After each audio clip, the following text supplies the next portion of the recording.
a very important aspect. Now, this video is taken from Thessaloniki, a bit outside of Thessaloniki in Greece.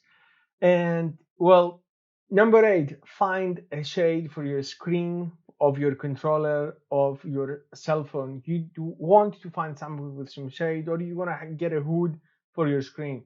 Personally, I always found a way to do it. Obviously, in most cases, a shade was all you needed, especially if there is a building or something that gives you a bit of a shade. That's the best thing.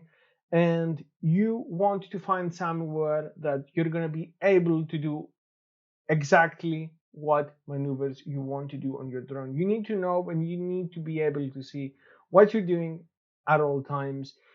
You want to make sure exactly what you're doing. You're flying a drone that costs money and it's quite expensive. Also, you can do damage to property or people. So you want to know that you're not going to fly backwards onto some sort of cable or or a building or someone else's car. You have those um, sensors in the front, probably depending on your drone, but it's always best to see what you're doing. I know this might be kind of obvious, but yeah, that's easy as that. Always find some proper shade or a hood for your controller or controller and cell phone. I know it's again kind of obvious, but I thought you need to be saying these kind of things just in case something happens. You need to be aware of what that might be.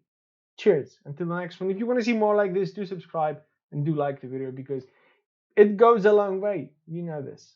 Cheers.